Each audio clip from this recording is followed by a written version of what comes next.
अब देखते हैं बच्चों विश्व में भारत का स्थान। देखिए बच्चों, इसको दो प्रकार से हम देखेंगे।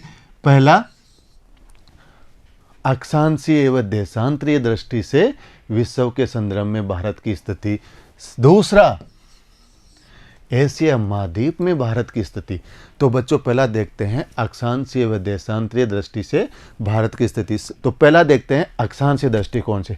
बच्चों आपने ग्लोब पे देखा होगा एक ऐसी रेखा जो उत्तरी गोलार्ध और दक्षिणी गोलार्ध को दो भागों में विभाजित किया, जिसे 0 डिग्री अक्षांश रेखा कहा गया। उसे क्या कहा गया था? भूमध्य रेखा और विषुवत रेखा। यदि विश्व मानचित्र में हम देखें किसको? विषुवत रेखा को, तो वो इस प्रकार से है प्यारे बच्चों। तो हम सबसे पहले देखते हैं अक्षांशीय दृष्टिकोण से, यानी 0 डिग्री अक्षांश के संदर्भ में भारत की स्थिति किधर हो गई प्यारे बच्चों? उत्तर की ओर, यानी ये उत्तरी गोलार्ध है और ये है दक्षिणी गोलार्ध प्यारे बच्चों। अब इसमें हम ऊपर की ओर चलते हैं 0 डिग्री से, तो यहां पे चलेंगे हम। तो ये है 8 डिग्री और 4 मिनट। यहां से चल के यहां तक चलते हैं, तो ये है आपका 37 डिग्री 6 मिनट। तो ये क्या हो गया हमारा? अक्षांशीय विस्तार। क्या हो गया? अक्षांशीय विस्तार। बात करते हैं किसकी? देशांतरीय विस्तार की। तो कौन सी डिग्री के संदर्भ में? 0 डिग्री प्रधान यामोत्तर के संदर्भ में। इस 0 डिग्री इधर चलेंगे, तो यहाँ पे देखते हैं, तो ये हो गया आपका 68 डिग्री 7 मिनट से लेके 97 डिग्री 25 मिनट। कौन सा विस्तार? देशांतरीय विस्तार। तो बच्चों इसमें एक चीज़ और देख लो, यदि आपने 0 डिग्री के संदर्भ में देखा तो भारत की स्थिति किधर हुई? उत्तर की ओर। और यदि आपने 0 डिग्री देशांतर के संदर्भ में देखा तो भारत की स्थिति किधर हुई? पूर्व की ओर। यदि इन दोनों रेखाओं के संदर्भ में भारत की स्थिति देखनी हो तो किधर हुआ? उत्तर पूर्वी गोलार्ध में, क्योंकि ये भाग कौन सा हो गया? उत्तर पश्चिमी। ये कौन सा? दक्षिणी पश्चिमी। और ये कौन सा हो गया? दक्षिणी पूर्वी। और ये कौन सा हो गया? उत्तरी पूर्वी। तो भारत की कौन से गोलार्ध में स्थिति? उत्तरी पूर्व में। और अक्षांशीय विस्तार देखे तो ये, और देशांतरीय विस्तार देखे तो ये।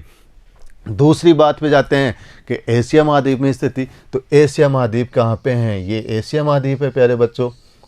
यदि इस एशिया महाद्वीप में देखें तो ये भाग उत्तर, ये दक्षिण, ये पश्चिमी और ये पूर्वी। तो कौन से भाग में है? दक्षिणी भाग में। तो एशिया महाद्वीप के संदर्भ में भारत की कैसी स्थिति हो गई?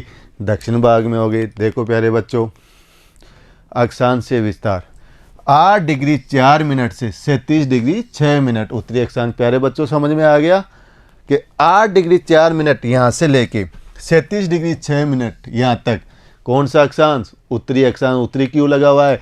क्योंकि भारत की स्थिति भूमध्य रेखा के किधर है? उत्तर की ओर है। आगे चलते हैं। जबकि संपूर्ण भारत का अक्षांशीय विस्तार, ध्यान रखना बच्चों, भारत का अक्षांशीय विस्तार पूछे तो कितना? 8 डिग्री 4 मिनट से 37 डिग्री 6 मिनट। जबकि संपूर्ण भारत का अक्षांशीय विस्तार, अब ये संपूर्ण भारत क्या बात आ गई? देखते हैं बच्चों इसको भी। आपने एक केंद्र शासित प्रदेश का नाम सुना है? अंडमान निकोबार द्वीप समूह। ये देखो प्यारे बच्चों, अब भारत का मुख्य भूमि का भाग तो कहाँ रह गया? यहाँ पे। मगर जो ये ग्रेट निकोबार है, ये कहाँ रह गया प्यारे बच्चों? यहाँ पे। तो ये किस में आ गया? भारत का संपूर्ण भूमि में 6 डिग्री 45 मिनट। देखो बच्चों, संपूर्ण भारत का अक्षांशीय विस्तार 6 डिग्री 45 मिनट से 37 डिग्री 6 मिनट उत्तरी अक्षांश। क्यों? क्योंकि हमारा जो केंद्र शासित राज्य है अंडमान निकोबार द्वीप समूह, जिसका जो निचला भाग है ग्रेट निकोबार इंदिरा पॉइंट, वो कितने डिग्री अक्षांश को टच करता है? 6 डिग्री 45 मिनट को। तो बच्चों कंसेप्ट क्लियर? चलो देखते हैं देशांतरीय विस्तार। 68 डिग्री 7 मिनट से 97 डिग्री 25 मिनट पूर्वी देशांतर। पूर्वी क्यों लगा हुआ है प्यारे बच्चों? क्योंकि हमने देखा विश्व के मानचित्र पे जो हमारी 0 डिग्री देशांतर रेखा थी, प्रधान यामोत्तर रेखा, इसके किधर की ओर था? पूर्व की ओर। तो देखो बच्चों, 68 डिग्री 7 मिनट यहाँ से लेके और 97 डिग्री 25 मिनट पूर्वी देशांतर। तो ये क्या हुआ हमारा? देशांतरीय विस्तार। अब बच्चों एक चीज़ और देख लेते हैं। आपको ये क्या दिखाई दे रहा है? भारत का ब्लैंक मानचित्र।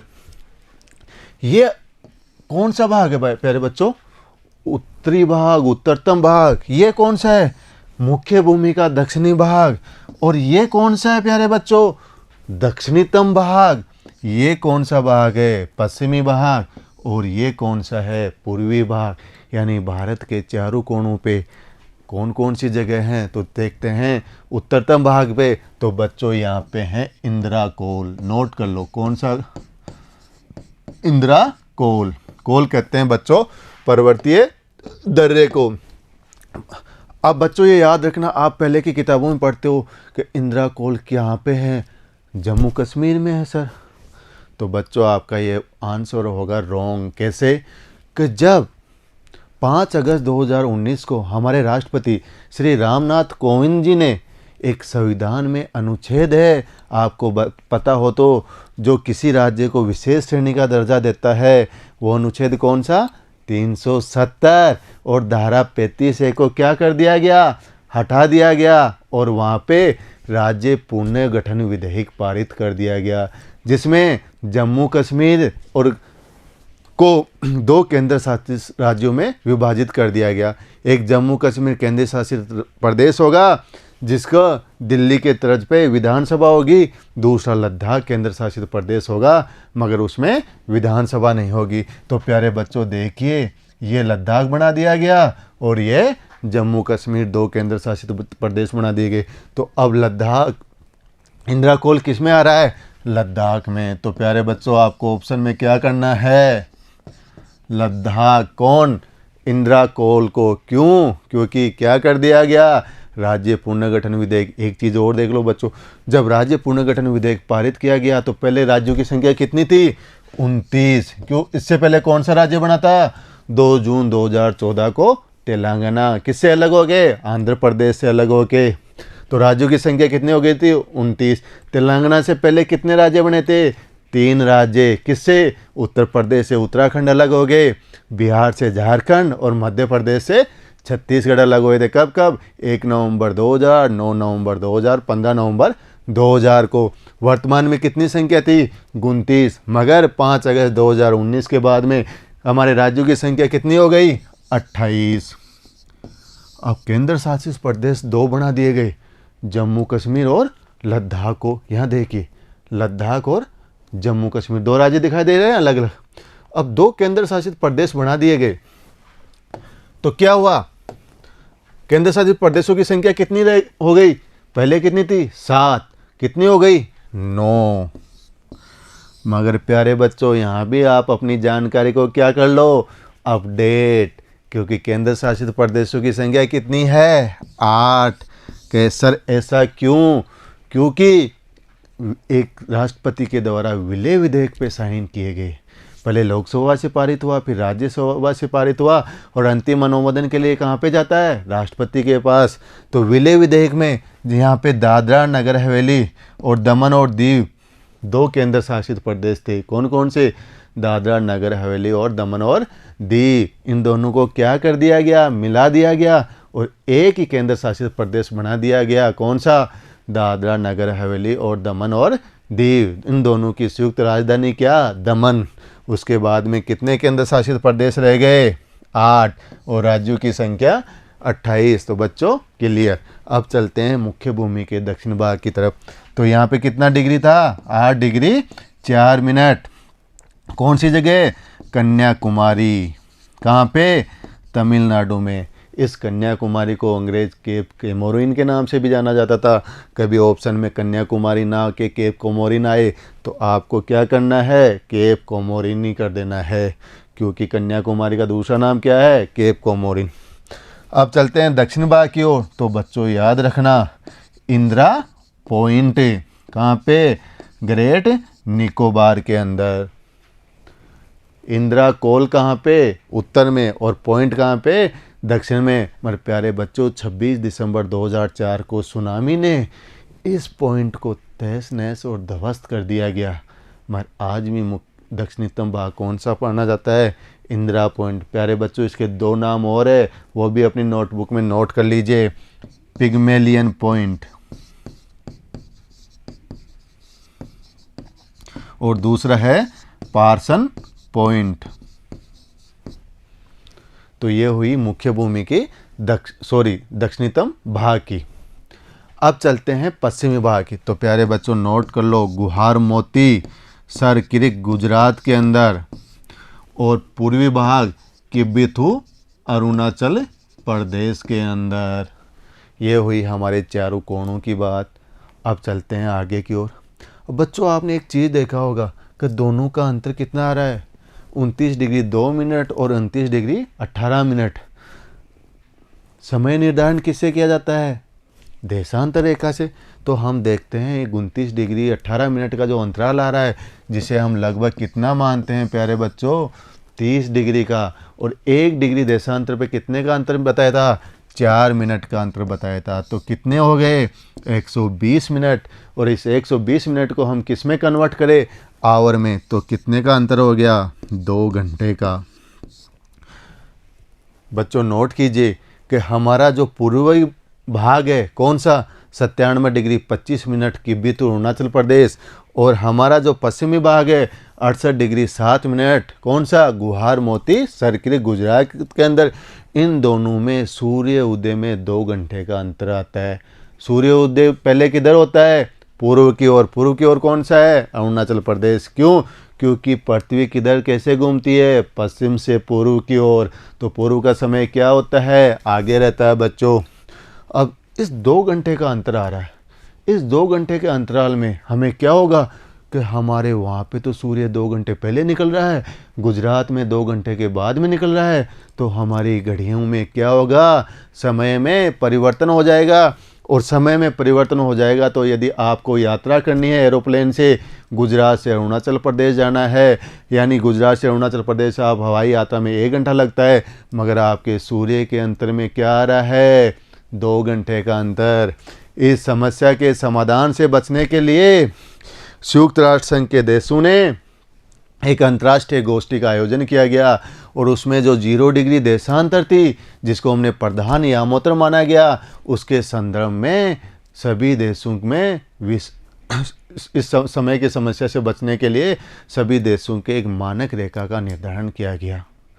उस मानक रेखा का देखो गुणांक कितना लिया गया कि 60 डिग्री 30 मिनट के गुणांक पे ये 0 डिग्री देशांतर है। कौन सी रेखा है 0 डिग्री देशांतर, ये 0 डिग्री देशांतर रेखा है।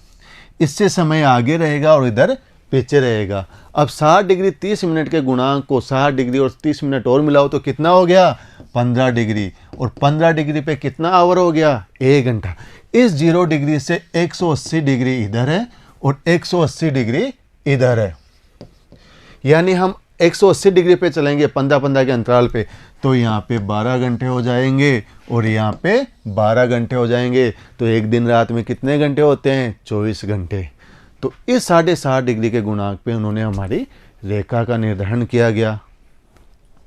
तो इसे क्या कहा गया, मानक यामोत्र कहा गया।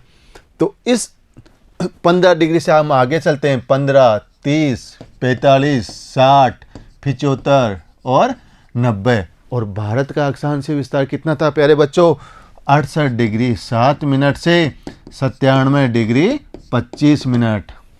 अब बात कर रहे हैं बच्चों 75 पे, तो 75 कहाँ रह गया, पश्चिम की ओर। बात करते हैं 90 की ओर, तो 90 भारत में किधर जा रहा है, पश्चिम की ओर जा रहा है। देखो यदि हम इस पे देखें 70 डिग्री पे 75 पे, तो ये कहाँ रह जाता है, यहाँ पे। और 90 पे देखें तो यहाँ पे। तो दोनों क्या हो गए, ये इधर पश्चिम में रह गया, इधर पूर्व में रह गया। तो उन्होंने क्या किया कि एक ऐसी मानक यामोत्र का चुनाव करना चाहिए जो हमारे कहाँ से गुजरे, बीचों बीच से गुजरे। तो देखो प्यारे बच्चों, हमारे कहाँ तक पहुँच गए थे हम, 75 पे। और विश्व के देशों के आपसी समझ के तहत कितने डिग्री के गुणांक को चुना गया, 60 डिग्री 30 मिनट के गुणांक को चुना गया। तो बच्चों कितना हो गया, 82 डिग्री 30 मिनट।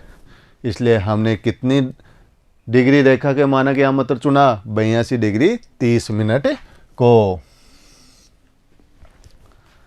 बच्चों देखिए, मानक यामोत्र पृथ्वी के उत्तरी और दक्षिणी ध्रुव को मिलाने वाली उत्तर दक्षिणी दिशा में खींची गई काल्पनिक रेखाओं को क्या कहा गया, यामोत्र कहा गया। ये कहाँ से गुजरती है, आपको कई बार बता चुका। लंदन के निकट ग्रीनविच से जाने वाली यामोत्र को क्या कहा गया, प्रधान यामोत्र कहा गया। और भारत का मानक यामोत्र ग्रीनविच से कितने डिग्री पे, 82.5 डिग्री पे है, जिसका हमारा मानक समय ग्रीनविच के मानक समय से कितने घंटे आगे, 5.5 घंटे आगे रहता है। कि सर ये कैसे रहता है? देखो ये भी बड़ा ईजी है। मैंने क्या बताया था आपको कि 1 डिग्री देशांतर पे कितने मिनट का अंतर होता है। यहाँ देखो बच्चों, यहाँ पे आपने 15 डिग्री पे क्या देखा, 1 आवर, 30 पे कितना देखा, 2 आवर, 45 पे कितने, 3 आवर, 60 पे कितने, 4 आवर, और 75 पे 5 आवर। अब कितना ऐड किया था हमने, 60 डिग्री 30 मिनट, तो 60 डिग्री के कितने मिनट हो गए, 28 मिनट, और 30 डिग्री आधे के कितने हो गए, 2 मिनट, तो कितने हो गए, 30 मिनट। तो कितना घंटा हो गया, आधा घंटा। तो 82.5 पे कितना हो गया, 5 घंटे और 30 मिनट। यदि इसको दूर से सब निकालना चाहो तो आप क्या करोगे, 82.5 को किससे कर दो, 4 से मल्टीपल, 328 मिनट, और आधे मिनट के कितने हो गए, 2 मिनट, तो कितने हो गए, 330 मिनट। यदि इस 330 मिनट को हम किस में कन्वर्ट करते हैं, आवर के अंदर कन्वर्ट करेंगे तो कितना आएगा प्यारे बच्चों, 5.5 घंटे। तो कितने आगे रहता है, 5.5 घंटे। ये हुई हमारी मानक यामोत्र की बात। बच्चों एक क्वेश्चन और, अब ये मानक यामोत्र है, ये भारत के किन किन राज्यों से गुजरती है सर? तो ये एक प्रयाग, हमारा प्रयागराज इलाहाबाद में नैनी नामक स्थान इसी देशांतर पर स्थित है, और ये भारत के 5 राज्यों से गुजरती है। और इसका सबसे आसान शॉर्ट ट्रिक्स आप अपने दिमाग से बैठा लो। सीमा छत से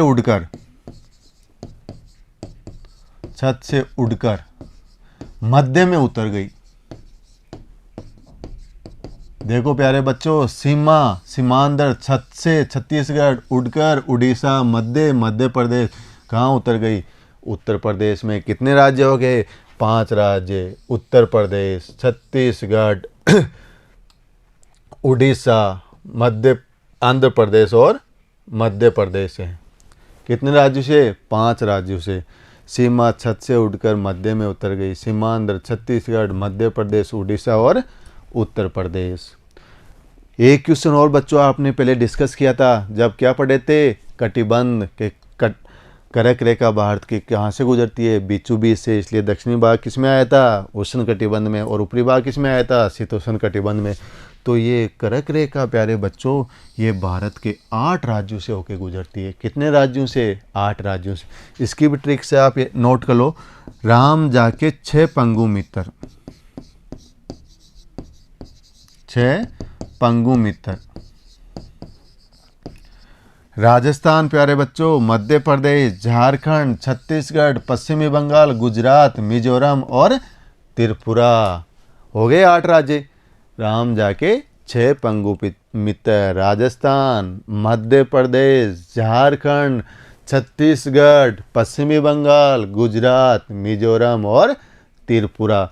एक और आपको जानकारी कि जब ये कर्क रेखा और ये मानक यामोत्र रेखा ये दोनों इस जगह काटती है, तो सर इस जगह का क्या नाम है? ये है बच्चों सरगुजा, छत्तीसगढ़ के अंदर है। नोट कर लो ये भी आप। अब चलते हैं आगे। भारत की समुद्री सीमा प्यारे बच्चों, 1982 में संयुक्त राष्ट्र संघ के सदस्य देशों के बीच में एक समझौता हुआ जिसे कहा गया United Nation convention on law of ocean या sea. United Nation convention of law on sea, यानी ये आपस में एक संयुक्त राष्ट्र संघ के देशों के समझौता हुआ जिसमें भारत की समुद्री सीमाओं को 3 प्रकार से दिखाया गया। कैसे प्यारे बच्चों?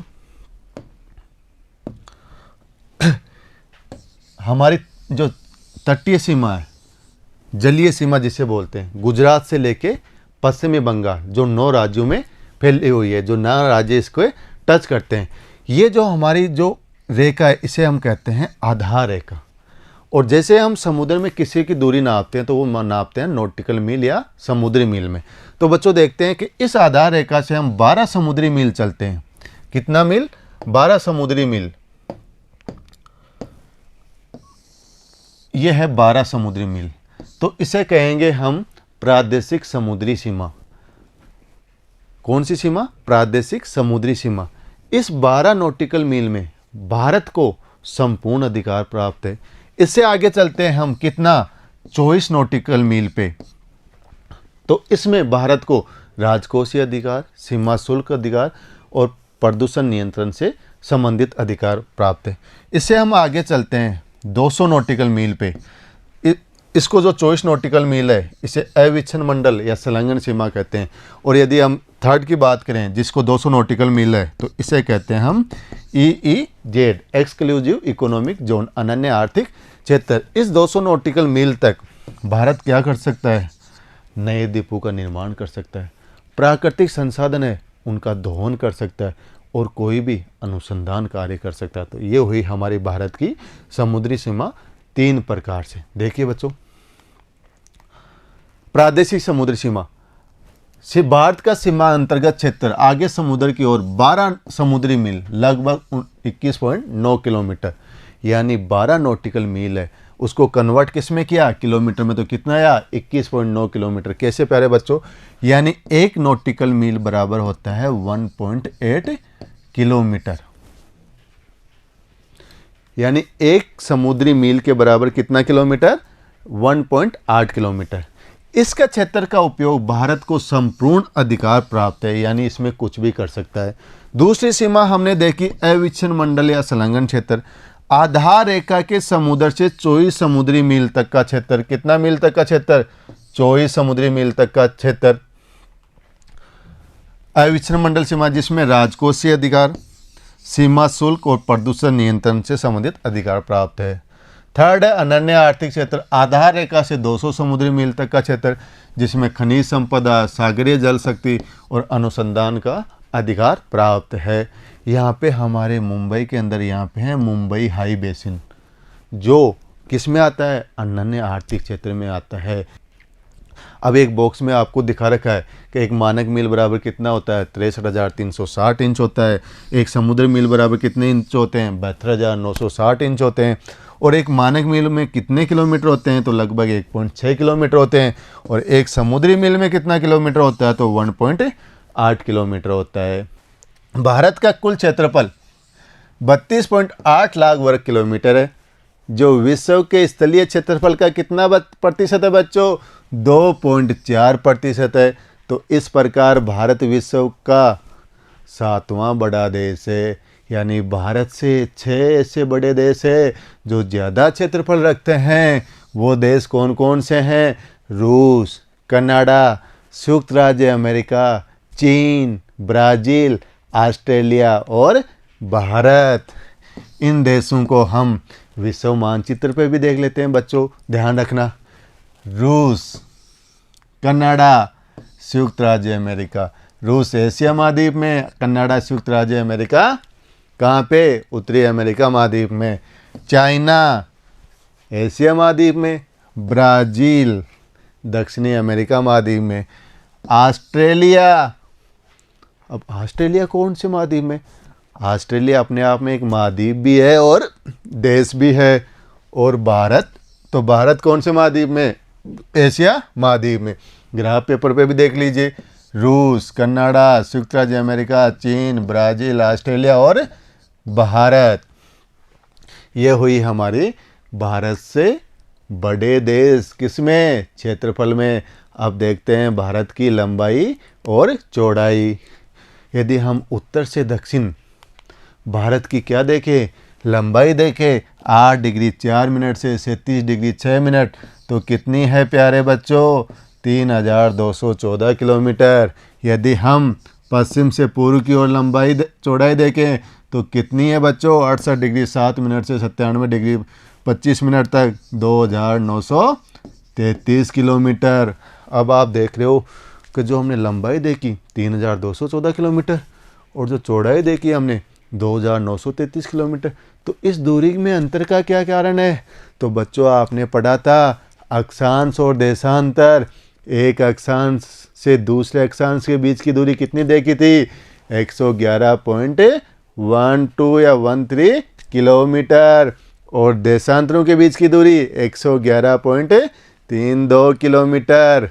क्योंकि प्यारे बच्चों ये जो हमारा ग्लोब है ये अक्षांश है, इन अक्षांशों की दूरी तो क्या रहती है, समान, मगर ये जो देशांतर है जो उत्तरी ध्रुव और दक्षिणी ध्रुव को मिलाते हुए खींचे जाते हैं, इनकी इस 0 डिग्री के पास तो दूरी रहती है ज़्यादा, और जब ये ध्रुव के पास जाते हैं तो इनकी दूरी हो जाती है कम। इसी कारण से हमारा जो उत्तर से दक्षिण और पूर्व से पश्चिम जो हमारी लंबाई चौड़ाई में अंतर है, इसी वजह से है। दूरी में अंतर का कारण अक्षांश और देशांतरों में होने वाला अंतर है, क्योंकि 2 अक्षांश रेखाओं की दूरी एक सी रहती है, जबकि 2 देशांतरों की दूरी ध्रुव की जाते समय क्या हो जाती है, कम। जैसे मैंने बताया 2 अक्षांश रेखाओं के बीच की दूरी 111.12 किलोमीटर और 2 देशांतर रेखाओं के बीच की दूरी 111.32 किलोमीटर होती है। अब देखते हैं भारत को उपमहाद्वीप क्यों कहते हैं। बड़ा अच्छा क्वेश्चन है बच्चों, और ये क्वेश्चन अक्सर कई बार एग्जाम में पूछा जाता है कि भारत को उपमहाद्वीप क्यों कहते हैं, इसमें कौन कौन से देश शामिल होते हैं।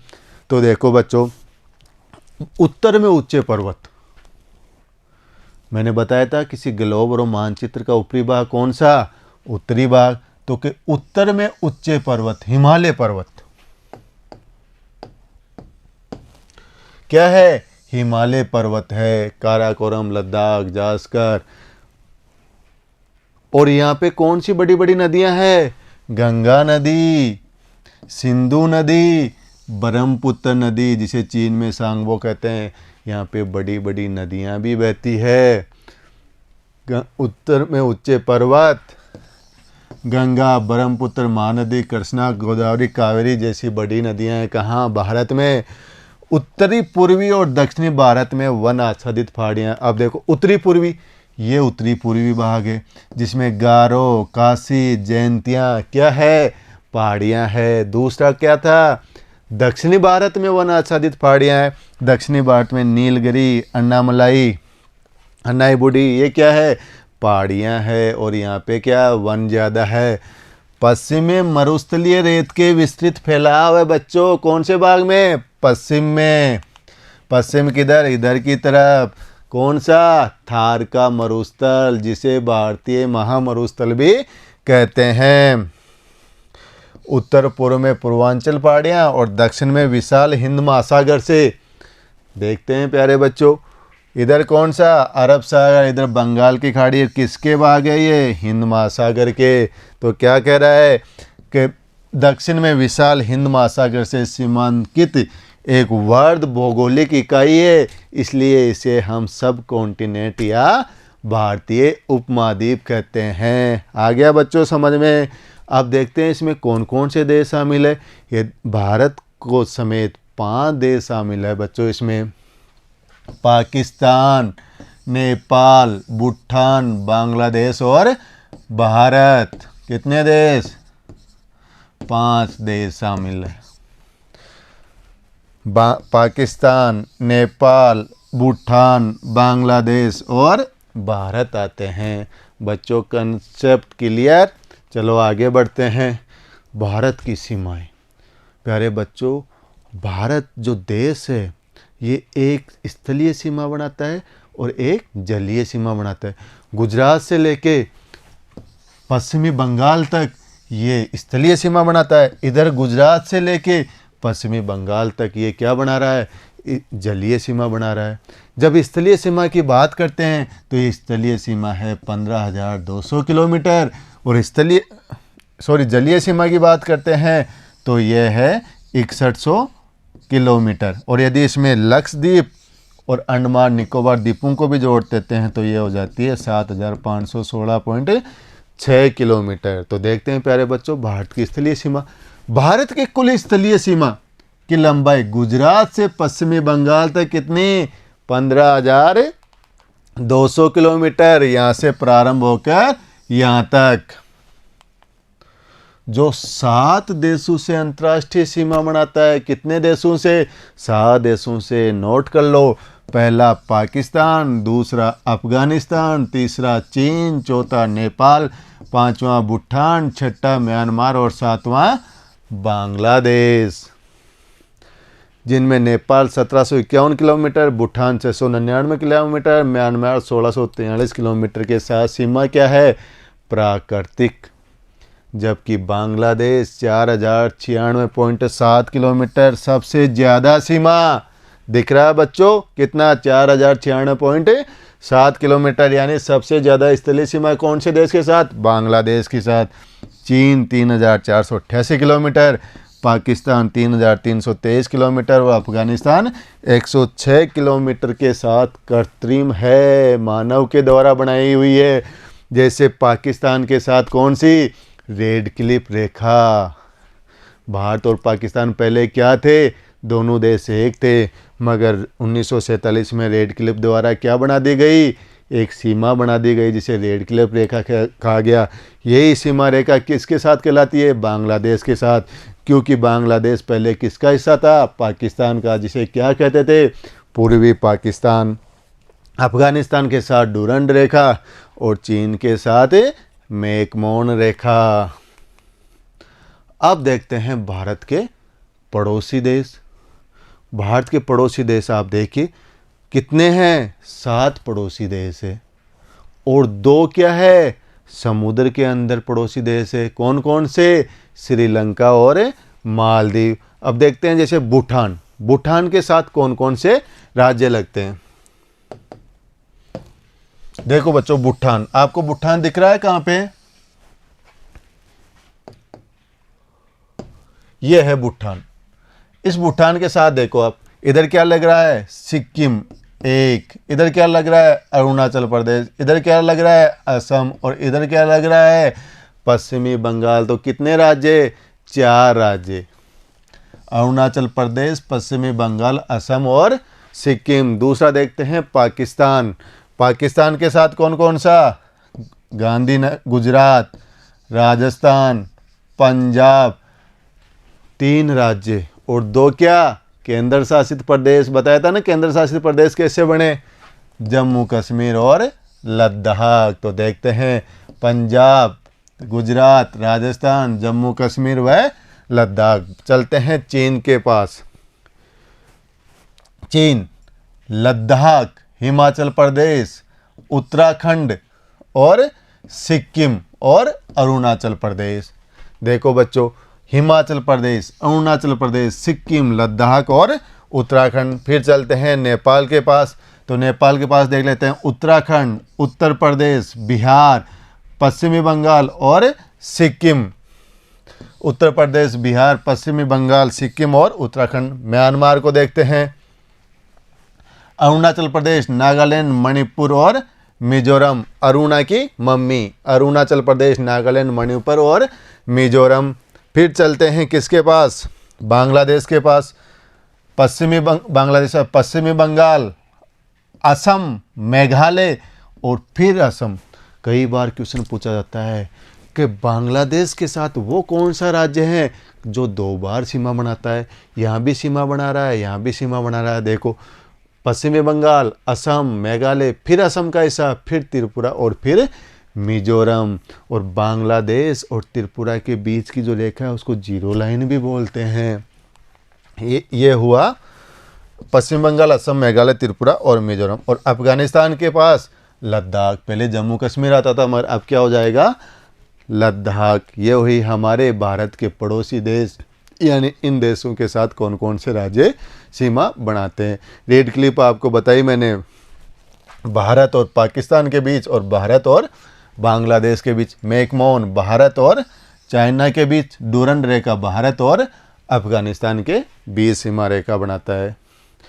भारत के पड़ोसी देशों में सर्वाधिक क्षेत्रफल वाला तो चीन है। आपने पढ़े थे ना, बड़े देशों में से चीन आया था, चीन है। मगर लंबी स्थलीय सीमा वाला देश कौन सा है, बांग्लादेश है।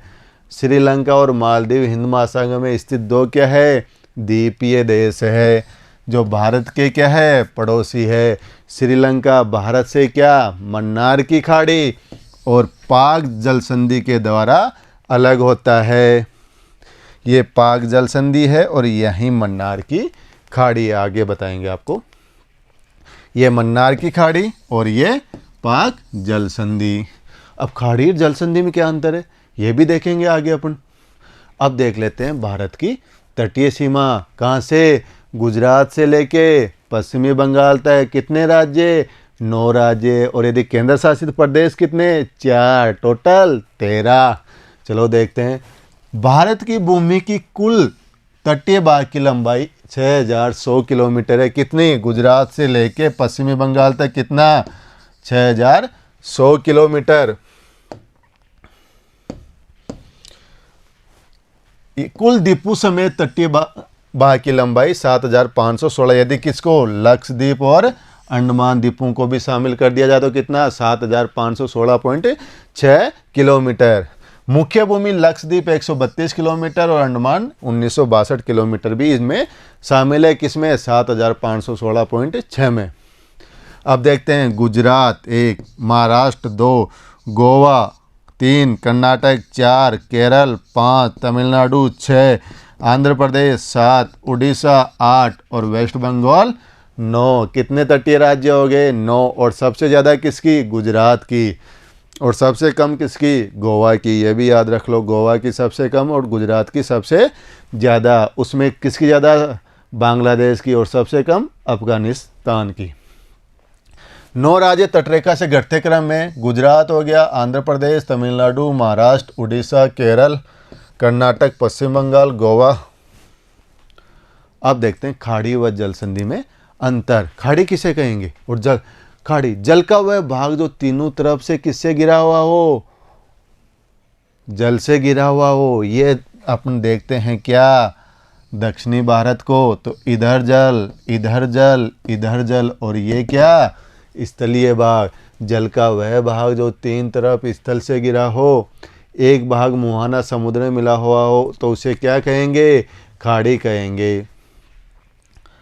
जैसे मन्नार की खाड़ी। जल संधि 2 महाद्वीप, 2 द्वीप और 2 स्थलीय भागों को, बड़े 2 द्वीप, 2 महाद्वीप या 2 बड़े जल क्षेत्रों के बीच स्वाभाविक रूप से बनाई गई संकीर्ण पट्टी को क्या कहेंगे, जल संधि। जैसे पाक स्ट्रेट, पाक जल संधि। अब देखते हैं भुवन। ये भुवन क्या है, इसरो की एक पहल और एक वेब पोर्टल है। इसरो क्या है, यानी इंडियन स्पेस रिसर्च ऑर्गेनाइजेशन। जितने भी अंतरिक्ष से संबंधित कार्यक्रम होता है वो भारत में कौन करवाता है, इसरो करवाता है। इसकी फुल फॉर्म क्या कहेंगे हम, इंडियन स्पेस रिसर्च ऑर्गेनाइजेशन। इसकी पहले और एक वेब पोर्टल है जो क्या करता है, देश के प्राकृतिक संसाधन, पर्यावरण और सतत विकास में उनकी भूमिका के बारे में छात्रों के बीच जागरूकता लाने के लिए मानचित्र आधारित शिक्षा प्रदान करता है। ये हम इस पे भारत के विभिन्न मानचित्रों को हम देख सकते हैं। यानी आप नेट पे यदि ये साइट डालोगे तो इस पे भारत के क्या मिल जाएंगे, आपको विभिन्न मानचित्र मिल जाएंगे जो क्या लाएंगे हमारे लिए, इनके बारे में जागरूकता पैदा करते हैं। तो बच्चों, मुझे उम्मीद है मेरा ये वीडियो आपको बहुत पसंद आया होगा और इस वीडियो को देखते रहिए बार बार और बने रहिए मेरे साथ। Thank you. Have a nice day.